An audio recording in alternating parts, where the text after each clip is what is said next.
Okay, welcome to our video about the one and only Ivan. I'm here with Lynnie Genho, who is an animal science expert, and she did an internship with the Chicago Zoo. Is that right?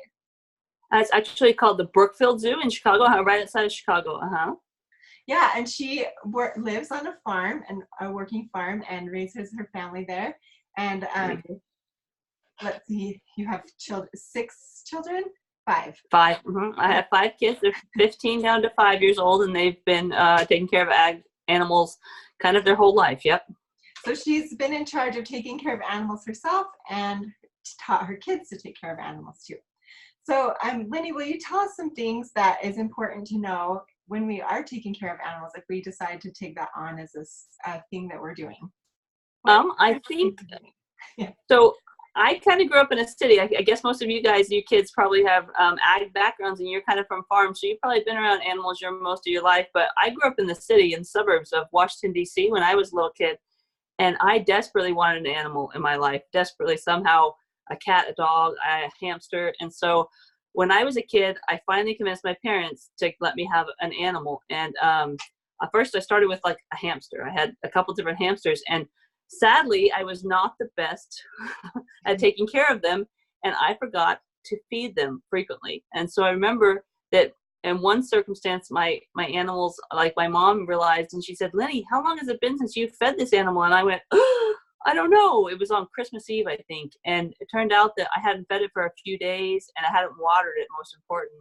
And so it did pass away, and I was very devastated. But so that taught me a real important lesson that when I was a kid, that when you decide to take care of animals, they're relying on you. It's almost kind of like a baby who can't do anything for itself, because a lot in the wild, animals can go and get their own food and their own water and take care of themselves. But when you put them in a pen or you put them in a cage, you're in charge of them now. You need to make sure they get fresh water and fresh food daily, and get the medication and whatever else they need to survive, or else they won't do very well. Yeah, that's awesome. And so it's important, like, yeah, we have that full responsibility for their life, right? Like I take that on when we get an animal, and we can do that. Like, it's doable, and like people have successful stories with pets too, of course. And right. Anyway, another thing we're going to talk about is the zoo, and like what life is like for animals there, and like what kinds of things did you do to take care of animals during your internship? Right. So when I was in animal science, I was actually in school with Alicia, and we went to school together for animal science, and I decided that I wanted to maybe be a vet. I thought that sounded really fun, and so I decided that one of the things I wanted to learn about was zoo animals. A family I knew lived by the zoo in Chicago. It's called the Brookfield Zoo, and it's a really fun zoo that you have to pay to get into, but it houses a lot of different animals, and it houses them in their own individual habitats. So the one that I got picked to work on was Habitat Africa, it was called. And so we had animals there, and we had a lot of smaller animals, kind of some owls and some different kind of mammals, and some little almost related to deer. They're really small. They're called klipspringers. And then we had our two large mammals of that species. We didn't have the lions because we were kind of a safari, or a savanna kind of area. But we had giraffes, which I really always loved, the big giraffes. And then we also had African wild dogs. So in our exhibit that we had. So I went and worked there for about 4 months in the very, very cold Chicago winter. And so the animals didn't get to go outside very often, because in Chicago it's bitterly cold and icy and snowy. And so we ended up having the animals inside with us, and we had to take care of them. And I didn't realize quite how much energy that would take, but what it really constituted a lot of is animals eat a lot and they drink a lot. And when they eat a lot and drink a lot, they poop a lot and pee a lot. So we ended up cleaning up for the animals. Probably half of our time was spent just cleaning up after the animals. And what we did with that was we had to train them to go. We weren't allowed to go in the pens with them at all. So we would train them to switch from side to side into an area that was secure. And then we'd follow up along beside them and come in after them, cleaning up and spreading out straw and different shavings and stuff like that. And then taking up anything that they had left behind. So to make it good for, especially for the public. And we had to do that before everybody came to the zoo. So it was a lot of early hours that we got there a lot earlier than everybody. And then we went in with shovels and wheelbarrows and spent a lot of time doing that. So I can tell you a little bit about, we then also spent a lot of time feeding them. So coming up with diets for them to have. And the zoo had a dietitian, a veterinarian that was a dietitian that would tell us exactly what they should eat and what we should give them and stuff. So we had specific diets to give them. One of the exhibits that we had housed a lot of different animals in kind of a one big area. So there were different types of animals, like the clip springers were in there, and it was open air. There were some owls in there. There were a lot of different birds, including some, like, I think they were called kingfishers. Really pretty birds that you could walk through, and it had a lot of plants and stuff like that. You could walk through and see the animals. So every morning we would spend a lot of time cutting up different kinds of fruits and vegetables to put into pans. And then we put those in different strategic areas so that the birds could come down and grab into them and just swoop down and grab what they needed and take what they wanted, different seeds and crickets and some dead baby mice that they would eat, because a lot of them were carnivores, so they ate meat. And so we did that a lot of feeding. With the giraffes, they ate a lot of hay. And then the African wild dogs, we had a lot of meat for them. So like frozen bones and stuff like that, so they'd have something to do to chew and stuff like that. So we spent a lot of time feeding them and a lot of time cleaning up after them. And that was a lot of the energy we put into them. Awesome. So you were saying before about how you would think of ways to like sort of entertain the animals. Will you talk about that a little bit? Yep. So in the wild, animals obviously get to go around and be wherever they need to be. They can go whichever spot they want to go to. They have predators coming after them. They have, different types of situations they're put into. But in the zoo, one of the things we have to battle mostly is that they are struggling with just standing in a small spot. Like, think of a giraffe and how normally they would be in a huge exhibit. And this, especially in the wintertime, we had an area probably about the size of 2 or 3 basketball courts that 2 or 3 different giraffes lived in. Sometimes they could be together with each other, but some, like, you couldn't put a male with the females, or sometimes they would fight. So what we spent time doing there too is making things called behavioral enrichment devices. And that was one thing that they asked me to do while I was there, to come up with an idea of something that would maybe mimic something they would use in the wild, that they would normally do in the wild, that would give them something to kind of stimulate their brains. It's kind of like almost thinking of like maybe a toy for your dog if he's really bored. And sometimes you'll give your dog those balls that have treats in the middle of them and they have to work to get them out. So it gives them something to do while maybe you're away or you don't have time to interact with them. So with the giraffes, the giraffes would spend a lot of time standing around, and they got bored and they would lick the walls. I don't know if you've ever seen a giraffe, but a giraffe's tongue is about 18 inches long. 18 inches, 24. In fact, one time I was cleaning the giraffes' cages, and we weren't allowed in with them, but they could lean over the tops. And I was cleaning one of the side cages, and the giraffe reached down with his tongue, and he took the clip out of my hair with his tongue and pulled my hair. And it was just, they're very mobile with their tongues. And what they use those for in the wild is they eat off of these, I believe they're called acacia trees. And they have really long, spiky thorns on them. So we would come up with different enrichment things for the giraffes, especially to use their tongues. And we had these big balls that we could put up on the top of the ceilings and hang them down. So they'd have to go over, and with their tongues, they could bat the ball around and try to get out. And we put kind of some, treats almost like that they would like to get out to eat on them.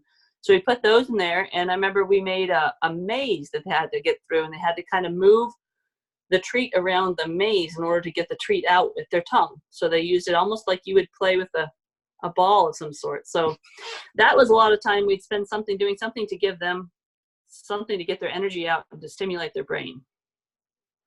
Awesome. So one of the tasks that the kids are going to do today is they're going to design an ideal animal enclosure. Will you talk about some things that they may want to include in their project?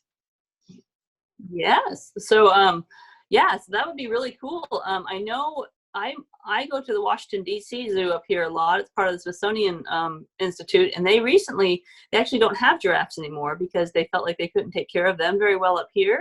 So what they actually instituted just recently was they still have elephants, and elephants, those large mammals, are hard to take care of because normally in the wild they would roam over a very large area. What they've instituted for the elephants up here is a pathway that goes about 1/4 of a mile that they can walk all the way around, so they can have a trail that they can go on to go around and get some exercise and to move around. So one thing you want to think about when you're designing a structure for an animal is what their natural habitat would be, and what they would do in the nature or out in the wild is how they would like to interact. So if they're usually part of a group, they would probably want to be a social animal and be part of a group. So make it big enough that they can interact. And then you want to think of because we do spend a lot of time cleaning up after them, you'd want to think of a way that you can, it's easy to clean and to be able to clean up after their exhibit. And also a way to keep any caretakers safe. A lot of time we spent also with the animals was training them to do, to move from spot to spot, so they know that when we opened a door, they needed to go from one spot to another. Because if you have a 3,000-pound giraffe that doesn't want to go into a different cage and you need to clean that cage, you really can't make them. So you have to train them really well and reward them. It was always positive behavior we did after them to give them positive behavior. So when you're designing your exhibit, you want to think about a spot they can go into that you can make sure your workers can clean up after them safely, or to take care of them if you have a vet or anybody, the trainers that need to come in and help them. So those are two good areas. And then also you have them in the zoo because you want to teach people about them. That's why we have animals there. And so you want to be able to make sure that the public is able to interact with them and to see them there. So you don't want to you want to protect their privacy, but you also want to be able to let the public be able to see where they're at and what they're doing. Yep. Have you ever been to the Omaha Zoo? I have not. So I think of an example of this is they have an exhibit called The Creatures of the Night. And so they reverse the day and the night. So when it's daytime for us, they make the exhibit dark. So the bats will be out flying and the alligators will be out swimming and the beavers will be in their den like playing, and it doesn't invade their privacy as much because they're used to it being dark. And then they put red lights or black lights, where if it were daytime when it was day for us, if the lights were on, they would want to be hiding and it would feel like more scary to be in the zoo. Yeah. One nice thing about the zoo is during my break, I got to go anywhere else I wanted to go in the zoo that was open. So I would walk all the way back to my exhibit, which is almost a mile back into the zoo because the giraffes were all the way at the very end.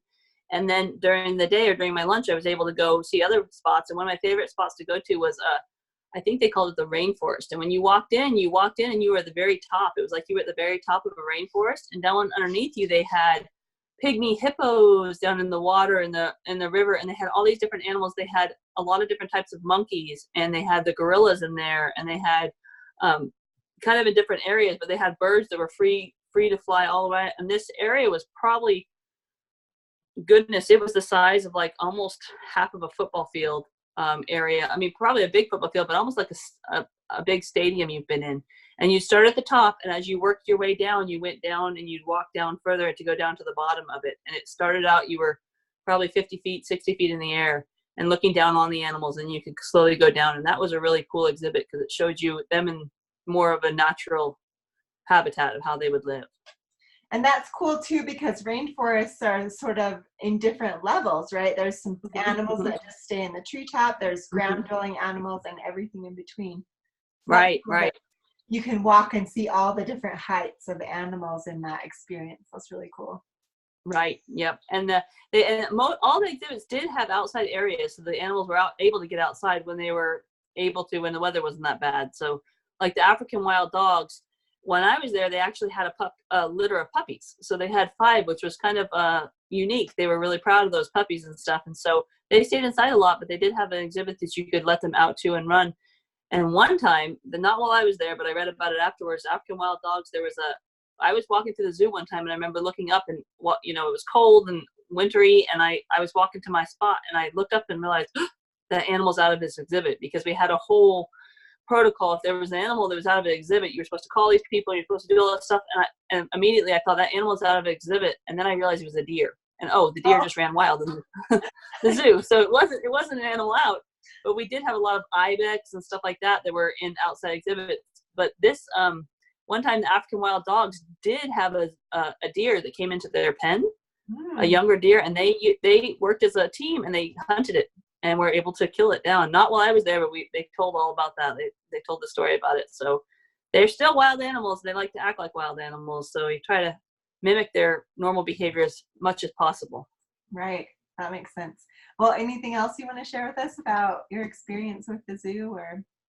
I didn't end up going into be a vet, and I ended up just being a mom, and I have 5 kids. So sometimes I feel like I run a zoo, but my husband is a manager of a large farm out here in Virginia, and we have a lot of animals now. And so my animal science degree and my background at the zoo has taught me a lot in taking care of our own animals and how to be tough and be able to go do whatever I need to do out there. And a couple weeks ago, we had some hogs that we had raised, and we had to get them into a pen. We didn't have a really good pen set up. We needed to take them to the slaughterhouse. So we tried to make our own pens, and they kept getting loose. And finally I went out there with my husband. We were able to catch it. And my 13-year-old son was pretty impressed that I was able to catch a pig and help throw it in the pen, because he didn't think that mom could do anything like that. But you're totally tough, and you can. Yeah, it was tough. I was tough still, and it was fun. And I really am glad that I learned how to do that while I was in college.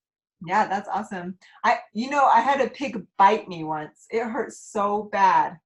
Pigs are omnivores, right? They do. They always tell you they'll bite you if you put your fingers in the cage. It was like a 4-H experience, like where the kids were showing the pigs, and one got loose, and they had hog boards trying to guide them, but I was trying to stand in the way for the pig not to escape, and it bit me on the leg. It hurt so bad. Did it break skin and stuff? A little bit, but not like, it didn't draw blood. It's not like a wild dog bit me or something, but that's scary. That's scary, yeah. Their teeth are so sharp. Anyway. I never got bit or anything by any of the animals, or even really came close to it. They were very careful for the safety of the animals and for the safety of the people there. They were very careful, and to be, respect them as they are wild animals. So I was really glad that I got to do a zoo internship too, because that's kind of not something that most people get to go see the behind scenes of a zoo, but it was really cool. That's very cool. Thanks for telling us about your time there. So I'm going to just stop the recording.